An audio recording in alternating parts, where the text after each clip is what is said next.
අයියේ. ඔබට කියන්නේ මේ හරියමනේ මම බ්‍රේක් වදින්නේ. වාඩි වෙන්නම පුදුම තැන්වලනේ. බලහන් ඔබෙල්ල මාව දැකලා එහෙක් කළා. හොඳ වෙලාවට මට වාඩි වෙන්න විදිහක්.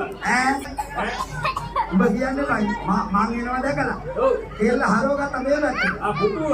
ඔව්. අහහ. යන්නම ලෑස්තිලා ඉන්න. එහෙම. ඔබට මං කියන්නේ මොකක්ද? කෙල්ලව දැක්කහම මට කවියක් මතක් වුණා. කියහ. සින්දුවක්. සින්දුව. මේ කාලේ මම වඳුරු බයිනවනේ. අහහ. වඳුරු ගයිනවා. රිලව්. මොනරු ගයිනවා. ඔව්. ඔන්න පුතේ දෙනවා එක. දියක් බලන්න. මොකෝ? පිළිදහාරගෙන මොනරුන්දට ආදේ. වෙනදට පනින රිලවුන්නද නෑනේද. වෙනදටගෙන වඳුරොත් නෑනේද. නංගේ දරුලේ නහල් හුරතල් නේද.